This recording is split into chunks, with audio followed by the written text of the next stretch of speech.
પણ થઈ પણ ક્યારે આ બાજુ આવવાનું થયું નહોતું. હું એમના ઘરે જમી આવ્યો હતો એટલે મેં કીધું હતું તમારો આપણે એક રૂમ રહ્યું છે આપણા ઘરે આવવાનું. તો ફાઇનલી આજે એમના ફેમિલી સાથે જ આવ્યા છે. અને બંસીભાઈ કેવું લાગ્યું તમને?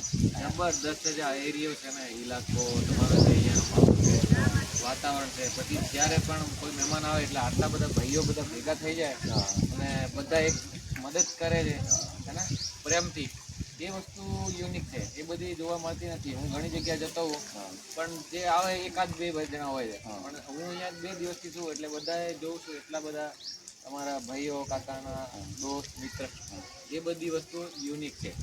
અને બીજો તમારે અહીંયા ફોન સીધો રાખ ને, ટેડા કરી દે ફોન.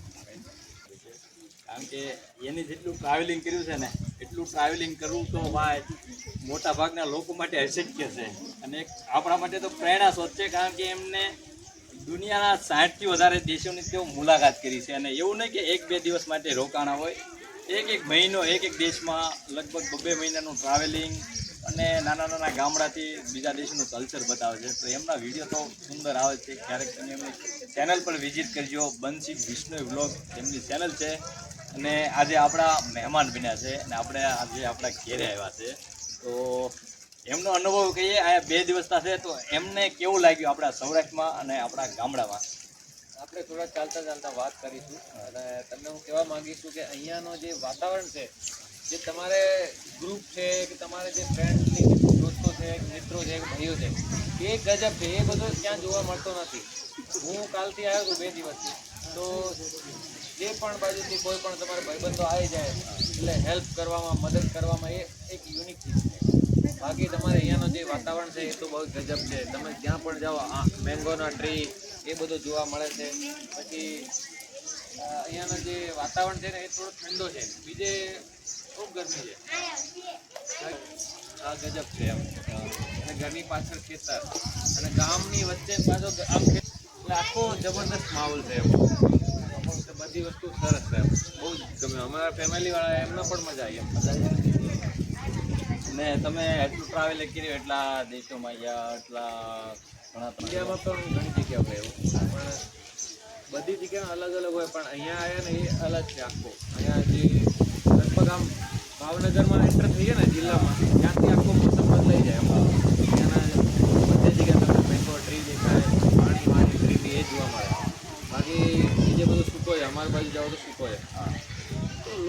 તો લોકો જે હોય ને મિલનસાર, બરાબર ને, બહાર બી ઘણા 99% લોકો હેલ્પફુલ હોય છે. કદાચ એકાદ માણસ એવો હોય જે ખરાબ હોય તો એના લીધે આખો દેશ ખરાબ ના હોય. તો ડર કોઈ જગ્યાએ ના આવે.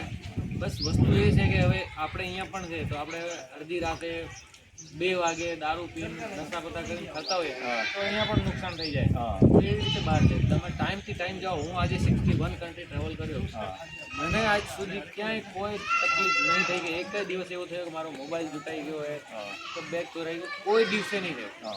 કેમ કે આપણે ટાઈમથી ટાઈમ ટ્રાવેલ કરીએ છીએ. આપણે માણસને 5 મિનિટમાં ઓળખી લઈએ કે મહેશભાઈનું શું છે. મહેશભાઈ આ 10 મિનિટ વાત કરીએ એટલે સમજી લઈએ. તમને આગળવાળા માણસને પારખી લેવાનો કે ભાઈ કેવું માણસ, એના ઉપર ચાલવાનું. તો કઈ તકલીફ નહીં આવવાની. તમે સારો તો મને એવું લાગે કે બધું જગ સારો સારી છે. એટલે બંસીભાઈનું કહેવું જ એવું છે કે થોડીક દુનિયા જોવો, ફરો. જે પણ એવું નહીં કે બીજા દેશોમાં વિદેશોમાં હોય જાય, પણ થોડું નાનું મોટું ટ્રાવેલ કરો. જંગલોમાં ફરો, પહાડોમાં, દરિયા કિનારે, ગામડામાં ફરો, ગમે ત્યાં ફરો. એમ થોડું ઘણું ટ્રાવેલિંગ કરો, જાણો, શીખો, કલ્ચર એકબીજાનું જોવો. અત્યારે અમે અહીંયા ઊભા છે ને, અહીંયા બી અમારે રાજસ્થાનની જેમ અહીંયા પણ એવું કલ્ચર છે કે અહીંયાના જે વુમેન્સ છે એ જૂતો કાઢી નાખે.